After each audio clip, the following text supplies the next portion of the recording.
Good afternoon to all our Dhamma family, brothers and sisters in the Dhamma, wherever you are, in Australia or Malaysia, Singapore, UK, wherever, Thailand.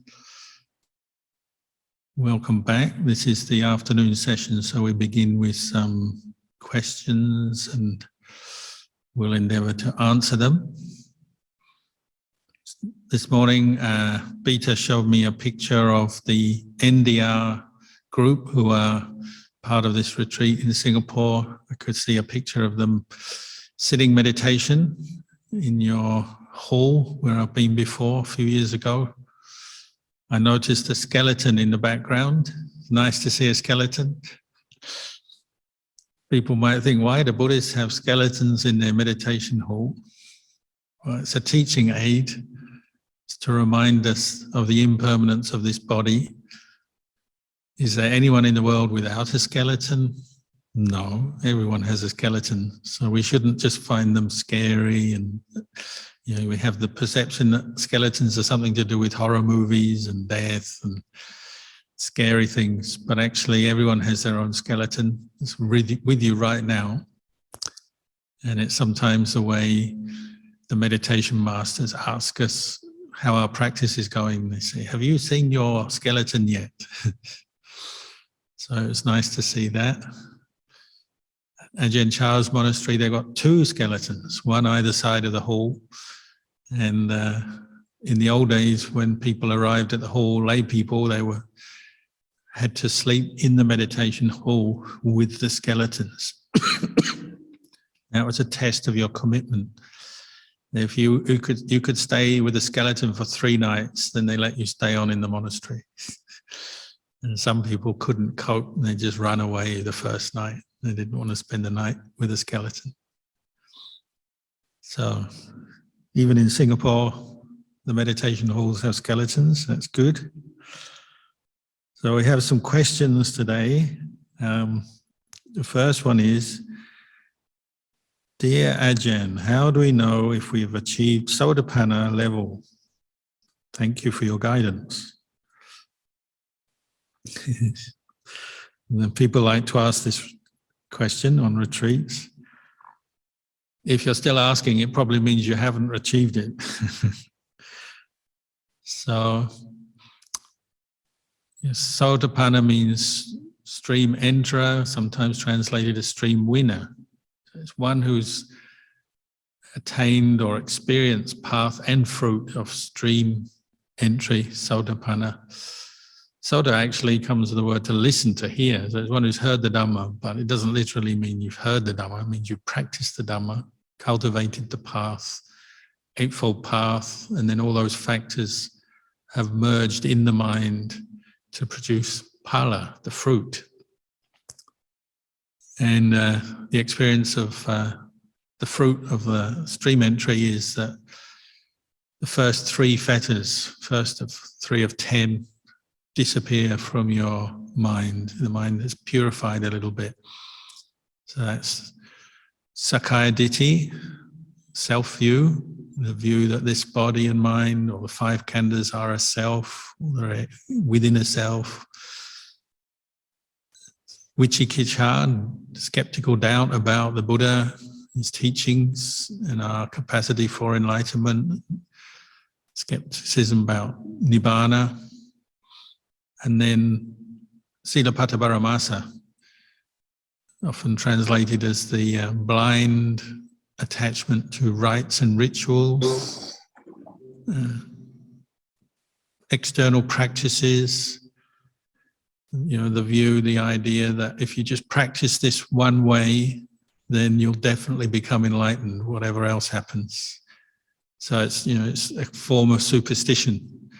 So the most extreme might be in the time of the Buddha. People had their practice like the dog duty practice, where they imitate a dog and they'll go around on all fours and eat their food off the ground and woof like a dog. And they were sure that this would bring them to enlightenment, even though they weren't necessarily developing the path, the Eightfold Noble Path.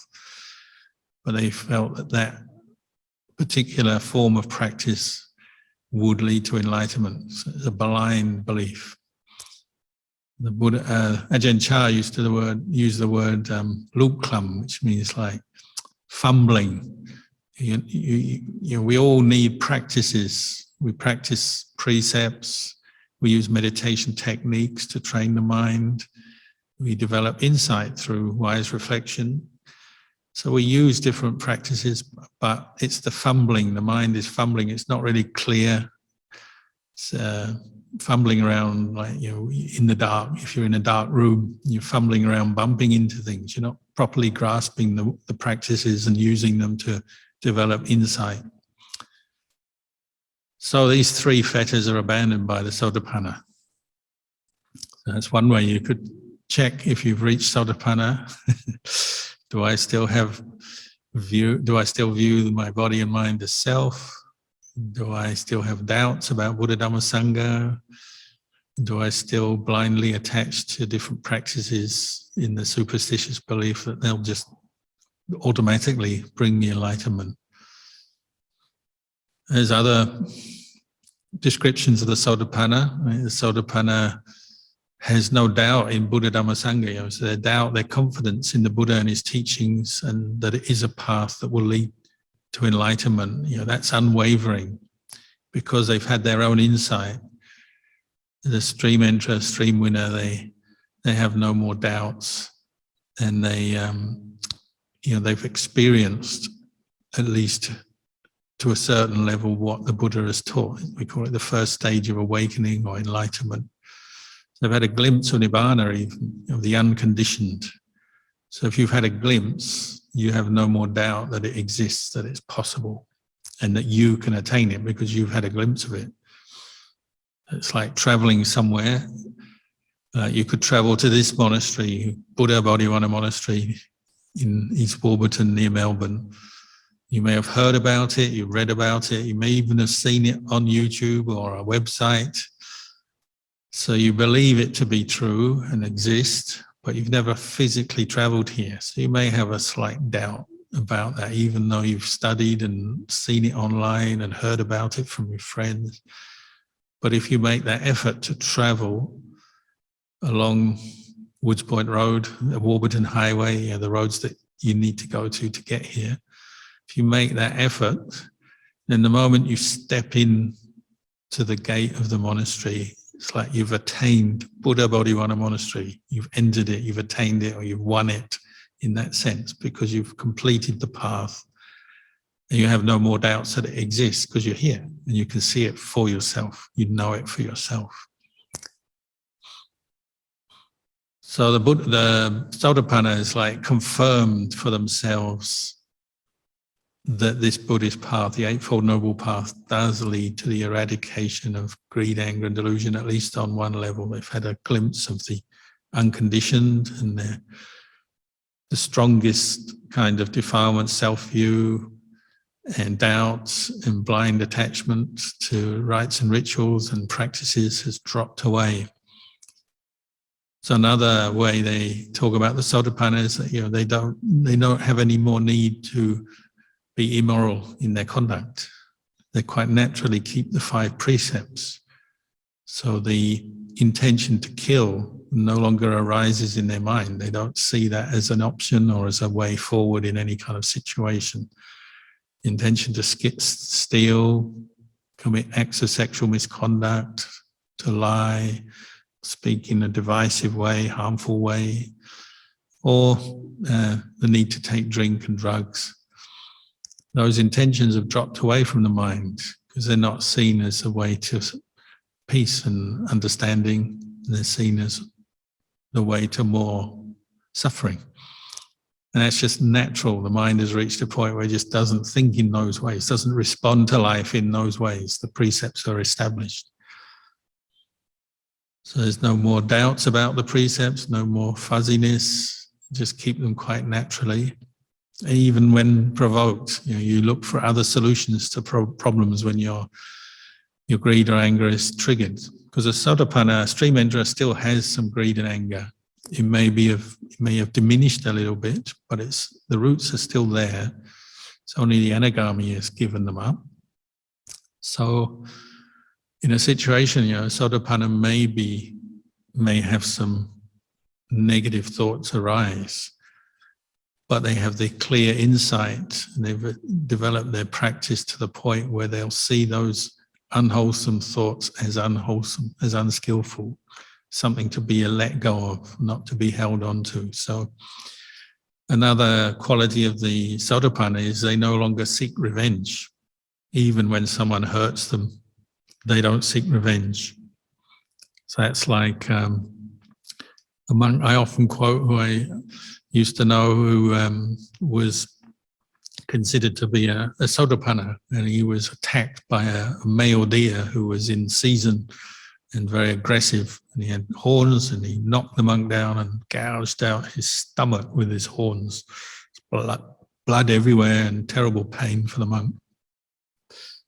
And people the villagers wanted to kill the deer out of anger because he'd hurt their teacher. And the teacher's lying there in a pool of blood. And he said, no, don't hurt the deer. The deer is just acting on its own instinct. It's the mating season. It's my old karma. I just accept it's my old karma coming back. Leave the deer alone. So they let it run away. No thought of revenge.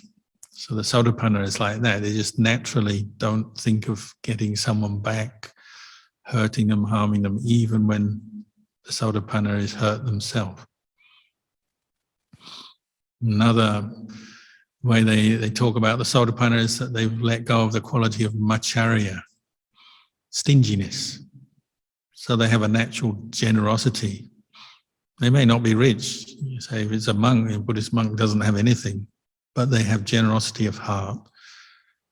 If it's a lay person, like someone like Visakha or Anathapindika in the time of the Buddha, they always practicing generosity with supporting the Sangha, helping the sick, the poor, the needy, just naturally generous. They practice generosity to the point where it just arises in their consciousness quite naturally in a situation where they may see someone or see a need. There's an opportunity to help, to give. Naturally, that's how they respond. They don't really need to give it a second thought. They're not stingy. So Buddhist monks have a rule that we're not allowed to bother a family where there's a Soda Panna living, because if you go and ask them for something, they'll always give. They have faith in Buddha Dhamma Sangha. That's established. They have no doubt that it's a good thing to support Sangha. They have generosity established. So a monk who may not be a Soda Panna may have some desire for something, and they give in to that desire and go and ask the Soda Panna family and say, oh, I need this, I need that, and they'll always get it. So unwittingly, or if they're a bit mischievous, knowingly, they could exploit the generosity of the Soda Panna, who's a layperson. So monks have to be very careful of that, not to take advantage of people who are very generous. And there are those people around who are very generous with their time, with their wealth, with their support. And a monk's job is to be restrained, mindful and aware of that. And the Buddha pointed this out. So the Soda Panna, they've reached a point in their practice, they still have some mild suffering coming up in their mind. They have mild greed, anger, delusion, subtle conceit, mana, but they no longer have self-view. So when these defilements arise, their vipassana, their insight is established. So they see a defilement as a defilement. So they're still arising maybe, but they let them go. They don't indulge them, they don't hold on to them. And there's a natural letting go.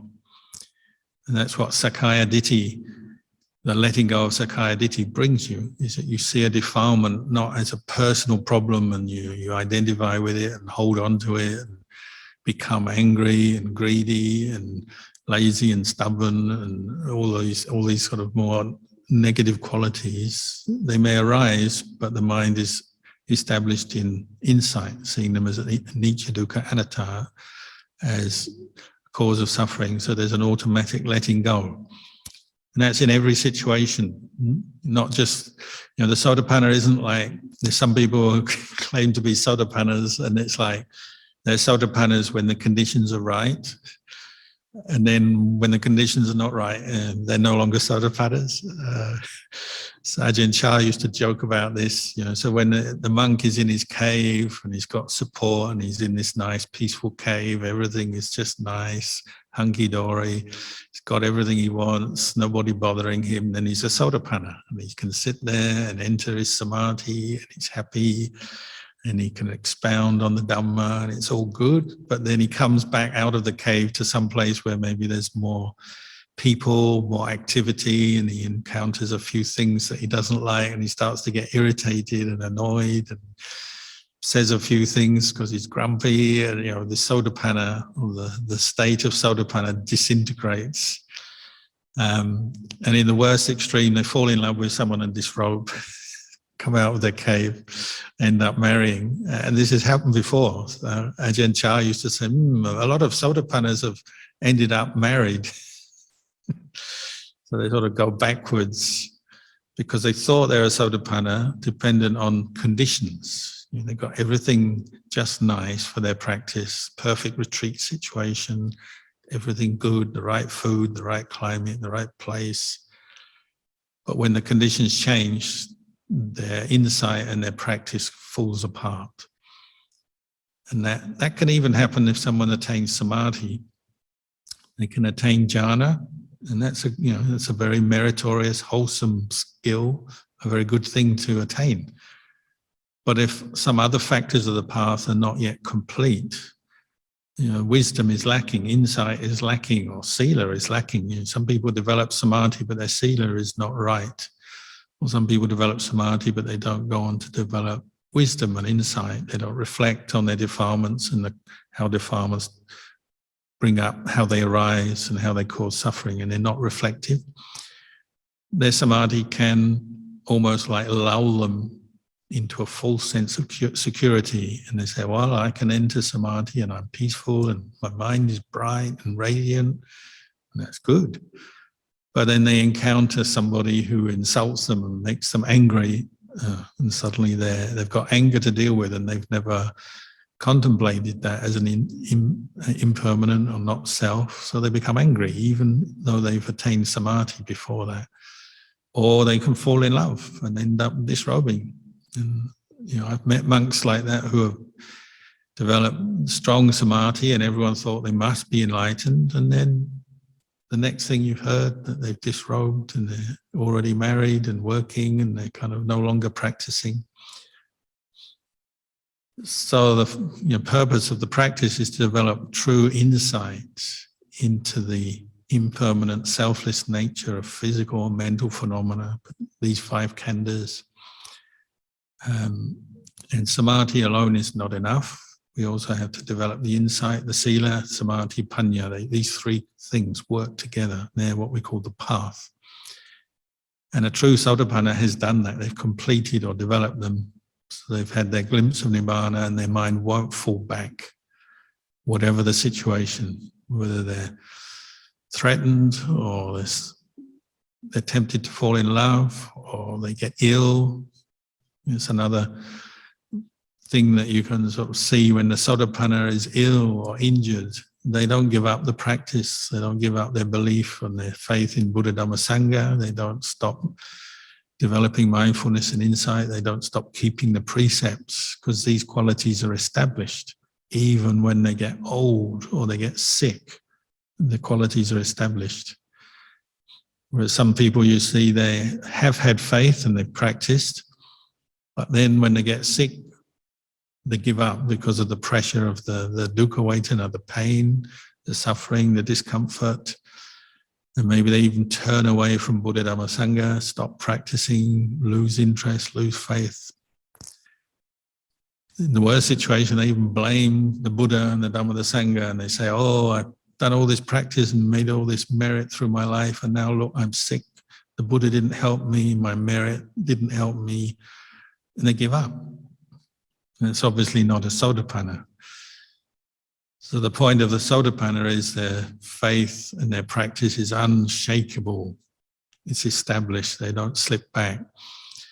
So when the Soda Panna dies, they're not going to be reborn in lower realms. They're no longer making karma. They don't break the precepts, so they're not making the karma to be reborn in a hell realm, a lower realm, like demon realm, ghost realm, animal realm. So the Soda Panna, they may, at a maximum, be born another 6 lives, including the life they're living, which is the 7th life. So the Buddha said the maximum 7 lives once they attain Sodapati Pala. Sometimes it's 3 lives, Ekapichi, sometimes 1 life. Just 1 life. They attain Sodapanna, but very quickly attain Sakatagami, once returner, Anagami, non-returner, Arahant. So some practitioners you hear about get very quick results. In just a few years, they move from Sodapanna through to Arahant. Others, maybe a whole lifetime as a Sodapanna, maybe they have to come back a few lifetimes practicing. The important thing is the Sodapanna, their attainment and their insight is unshakable. It doesn't fall back. They don't give up. They don't lose their way. So they found their way. They've attained the path and the fruit. And the Buddha said, that he scratched the earth on the ground, and he said to the monks, what's more, the earth under my fingernails, the dirt under my fingernails, and all the dirt in the world. And the monk said, oh, the dirt under your fingernails is less. And he said, well, it's the same when we're talking about the suffering of a Sodapanna. It's like the suffering of the Sodapanna is the amount of dirt under your fingernails, just a little bit, because they're very close to Nibbana. The suffering of of the whole earth is equivalent to the suffering of anyone who's unenlightened, because it's very uncertain what happens to them life after life. They can be reborn in any realm. Things can go well for them, badly for them. They're still stuck in samsara, so there's a lot more pain and suffering to go through. So this is one of our motivations to practice. The Sodapanna and the other enlightened beings and the Arahants reminding us, there is a way out, and it's truly freeing ourselves from suffering. And if you don't practice, maybe you've encountered Buddhism and the teaching, but you're not practicing, there's a certain danger there that you're going to have to experience different kinds of pain and suffering in the future because you're not practicing. So, in the end, the best thing to have is a good teacher who understands the path, the fruit, they've experienced it themselves, and then you tell them how you practiced, what's happened, what you know, what you've experienced, and they, through their experience, can tell you, give you some guidance if you're on the right track or not, if your experience is genuine or not, whether you're tricking yourself, deluding yourself, which does happen, or overestimating yourself, or underestimating yourself. There are monks we've heard of who have attained stream entry and they didn't really realize. They knew something had happened, but then other teachers say, yeah, you're already an Arya Pugala. It could happen. What happens when we still have self-view, Sakkaya Ditthi, is we tend to want results. And it's one of the obstacles, isn't it? You always hear teachers saying, don't get caught into craving or wanting the results of the practice because it will block your mind from settling down. It becomes another self-view. As long as you're wanting results with craving and that's motivating you, then it leads you into always judging and guessing. Have I attained Sodapati, Maggaphala? Is this Samadhi experience I have? Is this jhana? Is this the path and fruit? Am I a stream entry? Because of our desire for results, often that feeds more doubts, more uncertainty, because we're always grasping at anything and any result, any experience, and say, this must be it. And that's why some people want confirmation from a teacher. So wise teachers, often they don't just rush to confirm, oh yeah, you're Soda Panna. You go and ask, am I a Soda Panna?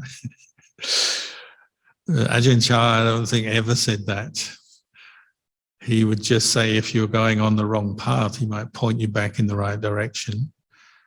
And he'd talk about the path and fruit and the practice, but he would never bring it into a sort of personal terms of you are this, you've attained that, because that is so likely to create more self-view. And people would grasp at anything. So sometimes there was one nun who went to Ajahn Chah, you can read in the biography, and she said, I think I'm a Soda Panna. And he said, well, it's a little bit better than a dog. And she got upset. I think she wanted more confirmation than that. So she went off in a huff, not happy with not getting what she wanted from the teacher. So beware of that more subtle defilement. It's a kind of mana, isn't it? And the Soda Panna even still has mana. And the desire for results, for confirmation, comparing yourself to others, I'm better than, I'm worse than, I'm the same as. That can lead us into grasping at the view, I'm a Soda Panna, or I have attained this, I've attained that. Be wary of that, because that can be a delusion that actually holds you back in the practice. So they'd ask Ajahn Chah, what have you attained, or what have you become, or are you an arahant? And he'd say, I have nothing. He'd give very down-to-earth, simple, humble answers. I have nothing. Because as soon as you've got something, there's a chance that there's some self-view there, isn't there? I am this. I have worked so hard for my whole life practicing the Dhamma. I have now attained this, this, this. And that's quite often what people are looking for, just to make them feel worthy of all the effort they put in. Maybe they even want a certificate. So write a certificate down. Here you are, you're Soda Panna. Put that on the wall, and they feel good. So be wary of that kind of thinking. It doesn't mean to say that we don't observe the results of our practice. Of course we do. We know things, we observe things. But be wary of cravings slipping in.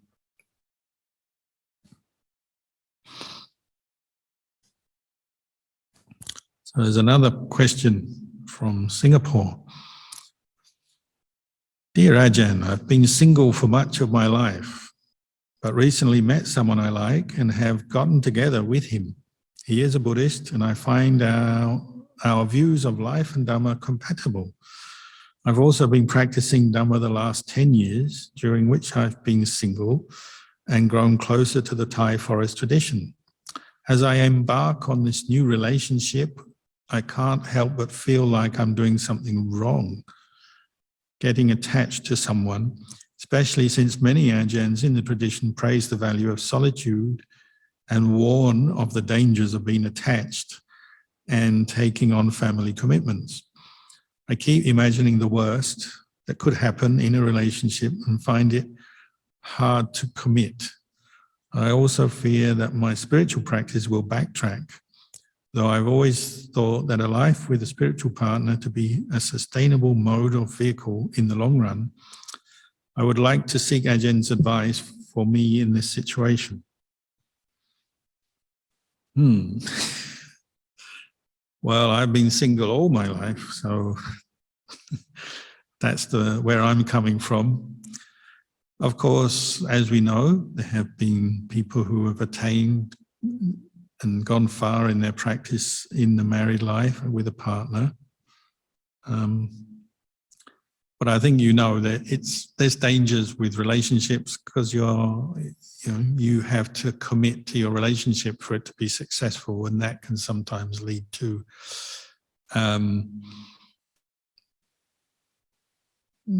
contradictions or problems arising in your practice of Dhamma. Sometimes you have to also look after your family, and if you get children, well, there's even more commitments that you have there. You'd like to meditate, but you have to look after children. Once you've got a child, that's a real commitment that will take a lot of your time And that's correct. Once you've got children, you can't ignore them. Even having a partner, if you're going to live together with someone, you've got to honor that commitment. There's a responsibility there. You've got to give them time, assistance, and so on. So, that can lead to some issues arising in your Dhamma practice. But having said that, there are plenty of good practitioners who are married or in relationships, so it's not the end of the world as far as your practice goes. I would recommend, if you're getting into a relationship, make it clear from day one that you have a love of the Dhamma, you like to meditate, keep precepts, listen to Dhamma. Sometimes you like to go on retreats.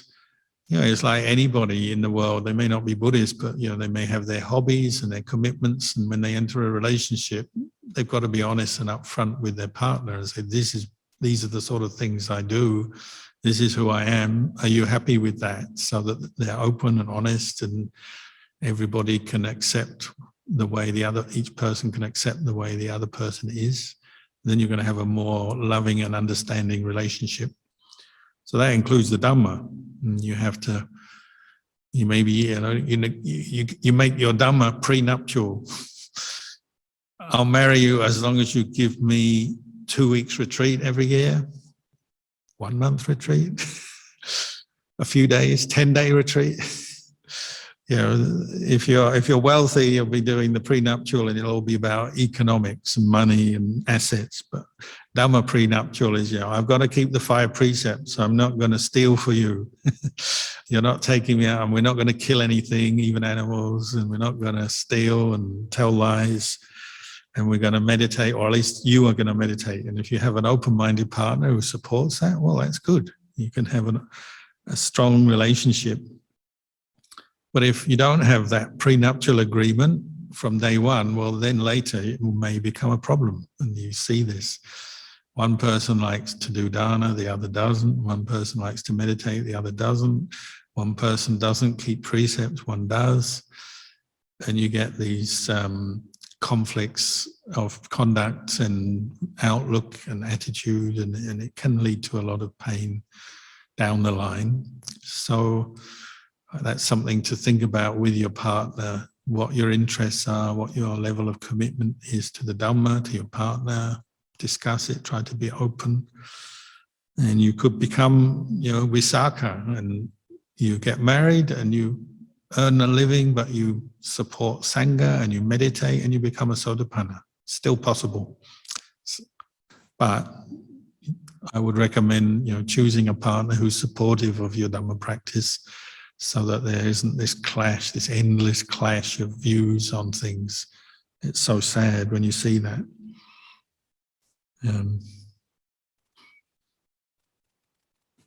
And many people, when they have strong faith in Dhamma practice, often they end up kind of going back to the way they were before they were married. They're married for a while and build a family together or spend time together, and that's fine if you get on well together. And then later in life, one or both practice the Dhamma more and end up, spending more time in a monastery, maybe even ordaining or taking on 8 precepts. Sometimes you go back to the starting point. You were single and meditating a lot, practicing a lot, then you get married for 10, 20 years, and then you end up single again, or you may still be married, but you're acting as if you're single. So that happens as well.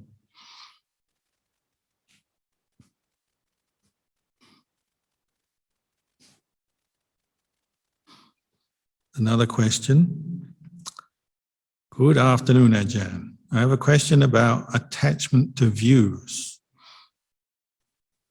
I'm in the helping profession. Many times in carrying out my mission and duty, I overlook the other needs of the people whom I help.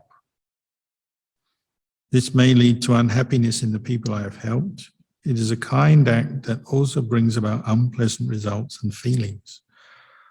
I would feel sorry about myself and for others. Despite knowing so, I still make the same decision and prioritize certain areas of my duty instead of the client's needs. I felt that there is a strong attachment, anxiety, and frustration in my mind. Thus I can't be mindful of the other's needs. It is a form of mental suffering, though I am in a helping profession. How can I overcome this? How can I use mindfulness to start the day with the right view?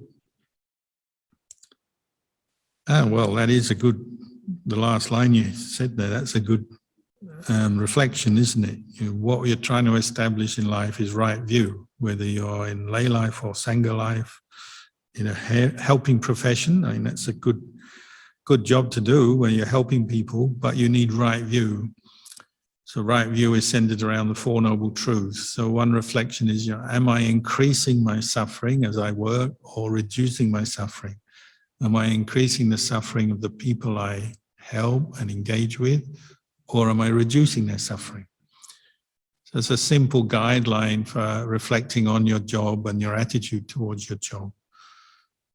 And it's natural that when you're helping people, there'll be times when you get tired, but that's normal. And if you're mindful, you reflect, well, this is just the tiredness of using this body to help people do my job. So you don't need to attach to it. You can just reflect on the physical tiredness, the feelings, they arise, they pass away. And then you work out what is the right level for you. As you help others, how much time do you devote to your clients and the job? And then how much time do you devote to yourself, your own Dhamma practice? And you have to find that balance. And sometimes you'll get it wrong, but sometimes you'll get it right. And you're learning through experience what is the right level. It's a tricky one, isn't it? If you've got people in your care, you will have some unconscious anxiety about them, perhaps. You've helped them all day and then you go home, you do some meditation, maybe memories and concerns about them will come up, especially if those clients are particularly ill or in a difficult situation. You may have worries about them. It's coming from a sense of responsibility, compassion, but we sometimes over-attach. And that's where the practice of mindfulness and vipassana, insight, can really help you to really be clear that, each person has their own karma, and there'll be people you're helping who you help up to a certain extent, but then there'll be some things you can't help them with. And sometimes they'll experience pain or suffering and there's nothing you can do about it. So you have to accept that. And as you're meditating, you're contemplating this, this is karma and the results of karma, and you're developing upekkha. So sounds like you really need to focus on the 4 Brahma Viharas as you do your job. Metta, goodwill; karuna, compassion; mudita, sympathetic joy; upekkha, equanimity. And you give what you can, but you don't give so much that you neglect yourself. So you also look after yourself, you look after your clients. And when they're in pain or you're in pain, you have compassion and maybe adjust your behavior or give them more help or specific help when they're in pain. Mudita, for when you're doing well, things are going well, you have happiness for yourself. When the client is doing well, you have happiness for them. Upekkha, ultimately each individual has their own karma, and you can only do so much for others. There's a limit to how much we can help the world, and you have to accept that. It doesn't mean to say you don't care, but you're also aware of your limits, how much time, energy you have, what you can do for them. And once you've reflected that you've done your duty for them the best you can, then you can let go with a clear conscience. You don't need to go home and be worrying about them all the time, because you've done your job up to that point. You've done the best you can. Now you can let go. You go home and you do your job with your practice for yourself. And in the long run, who can we help most in this world is actually ourselves, because we know ourselves best and we're here and we're with ourselves. So it doesn't mean to say you neglect other people, but you get that perspective right, that you have to leave some energy and time for yourself and maybe your family, if you have a family, as well as your clients. You can't give all your time to your clients and then neglect yourself or neglect your children if you have children, say. You have to balance.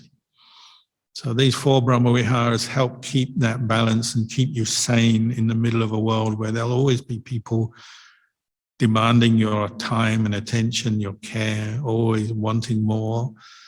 Of course, there'll be many, many people who need help, but you also have to look after yourself and your family. So you have to balance between the commitment to your job and to yourself.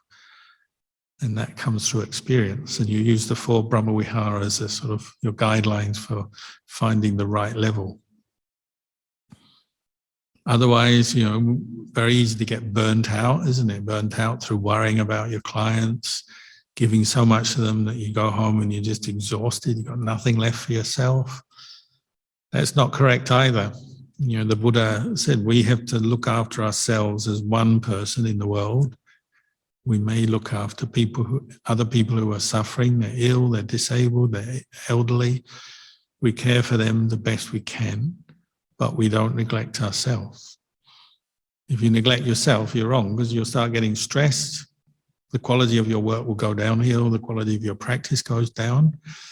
More greed, anger, delusion takes over your mind. You're going to do a worse job for others and for yourself. So that's one reflection, isn't it? If you're practicing, so you're at home, quietly meditating, doing your thing, listening to Dhamma, you might have a doubt that says, oh, am I neglecting my clients? I'm here doing my own Dhamma practice. But if that Dhamma practice makes you more mindful, brings up more peace and understanding, you're improving your state of mind, wholesome dhammas are arising, the unwholesome dhammas of greed, anger, and delusion are reducing, you're still helping your clients, because when you go back to meet them and help them, your mind is going to be in a better space. You'll give them better quality of help. So this is something that Buddhists often wrestle with, this sort of dilemma. Should I help myself? Should I help others? How much should I do? Well, if your practice is progressing when you're on your own, when you're with other people, it will help them. So it's not being selfish to spend some time on your own, but you just learn the right amount, and that comes through experience.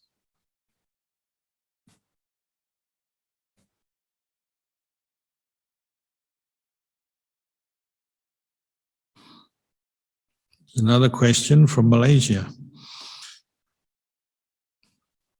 Luang Por, I seem to have difficulty recalling what has just been taught. No clear attention.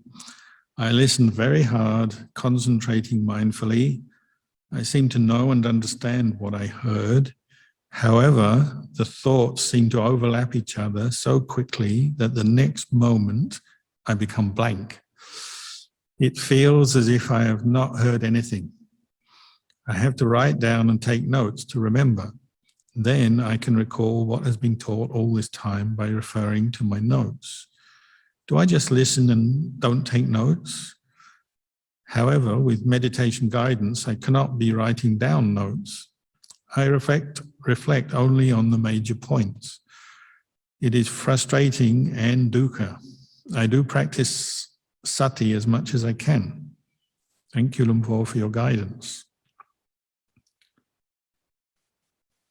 Well, we're blessed these days that, talks are recorded, things are printed, talks and books are printed, talks are recorded, put onto the web. So you can always refer back to talks and listen to fresh talks or talks you've heard before, or read the books again. So in that sense, you can maybe afford to let go a bit when you're listening. Ajahn Chah used to say, listen to the talk with your heart, not your brain.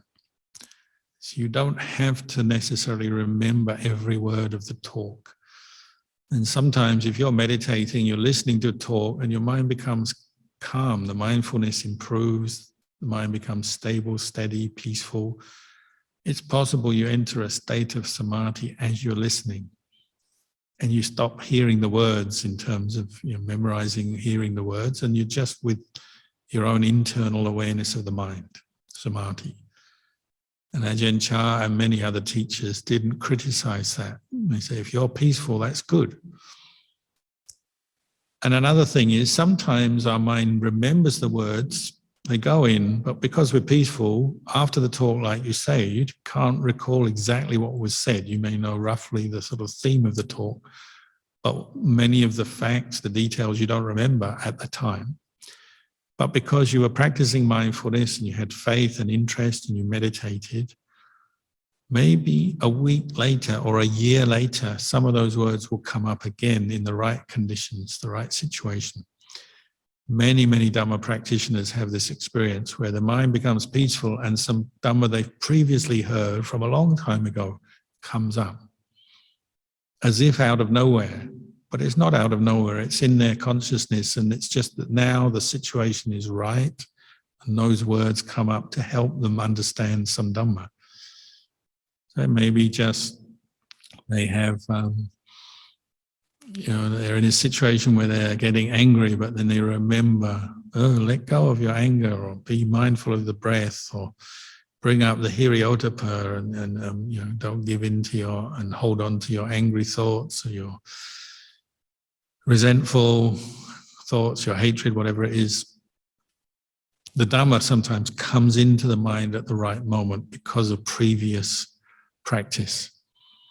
Or you could be meditating and you just have a phrase come up into your mind teaching you to let go, to accept that something is impermanent or not self. And it's just a phrase or a few words of Dhamma, and it's enough to help you in that moment get some insight.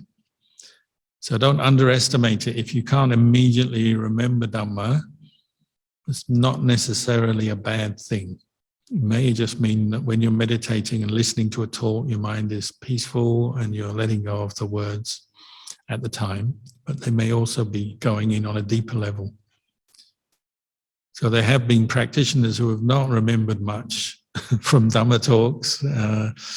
I sometimes have that, you think, what on earth did I just hear? But you experience mindfulness and wholesome states of mind as you're listening.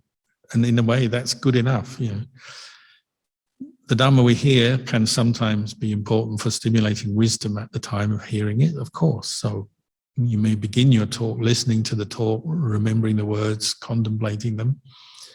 If they make sense, often then you really do remember them because they really hit the point, make the point. Other times you may not remember that much of the talk, but it puts you in the right state of samadhi. So there's no one thing here. You can listen with your heart and you can become very peaceful. You can enter a really deep state of samadhi listening to a talk. So for me, sometimes just listening to Ajahn Chah's voice puts me into samadhi. I haven't even thought about the words he's saying yet. It's just, you hear that voice and it's like, your mind goes because of conditioning. But this is wholesome conditioning. Conditioning isn't always bad. Kilesas are conditioned things, but the Dhamma is as well, and the conditions are right, and you go straight into a state of peace. Rapture arises, you let go of all your worries, all your energy and brightness comes up. Just hearing the voice of the Master can happen. For me, the hardest time listening to a Dhamma talk and trying to recall it is when, in the past, I used to do a lot of translation for many teachers like Ajahn Anan, Lumpur Liam, Lumpur Pli, and many teachers. I've done translation for them.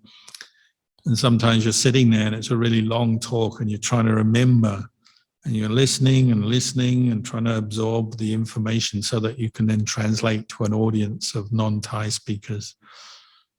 I remember one time Ajahn Anan gave a really good talk, very high Dhamma, and about 2/3 of the way through, I went into samadhi. It was just automatic, the mind just went into this state where I couldn't hear the words anymore. And I was just sitting there completely blissful, didn't hear the words anymore. And he carried on talking for about another 10 minutes, 15 minutes. And when he finished, I finally came out of my state and I had to look at him and say, could you repeat that? Because I couldn't remember a single word. But I wasn't complaining because I was in a very nice space, complete absorption. But I couldn't remember what he said, which wasn't very good because I had to explain it to everyone. So I had to humbly apologize and say, Luang Por, can you just say what you said one more time? And he said, I think Kalyano has been in Samadhi. So he knew what was going on. So he didn't hold it against me, I hope. So those are tricky times, trying to remember the talk when you're translating. But if you're just a listener, you don't have that duty. It doesn't matter if you forget the words. You know, there's talks and there's talks, and there's some talks you will focus on the words and they really have strong meaning and you remember them. Other talks, they've all gone, but you may have got something else from the talk. So don't rush to judge these things. You know, you can gain something from Dhamma talks on different levels.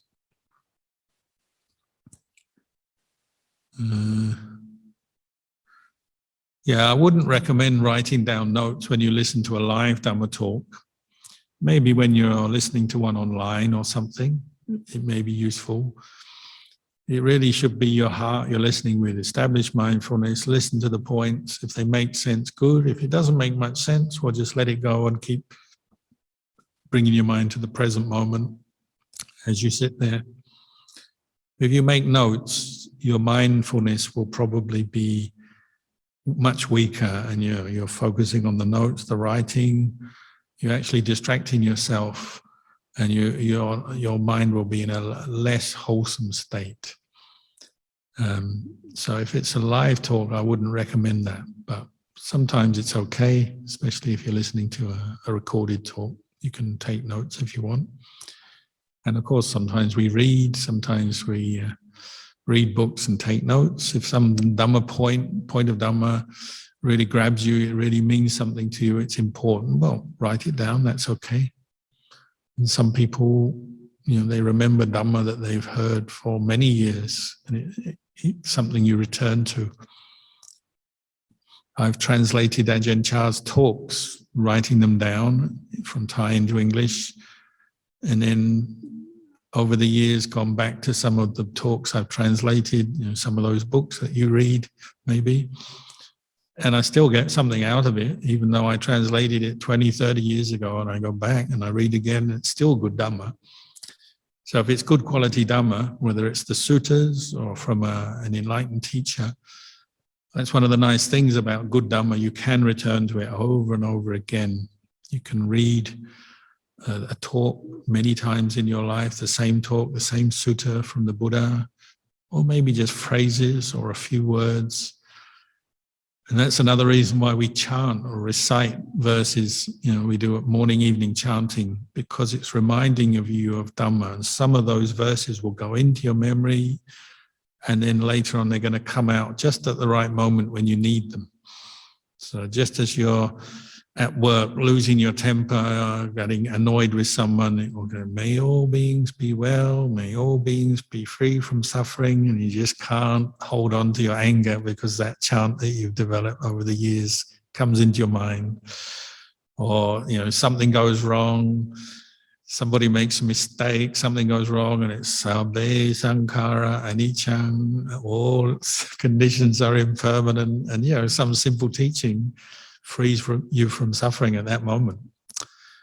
So even chanting is a good way of absorbing Dhamma, and you'll gradually remember some of it, and then it will come out when you need it. So don't underestimate chanting.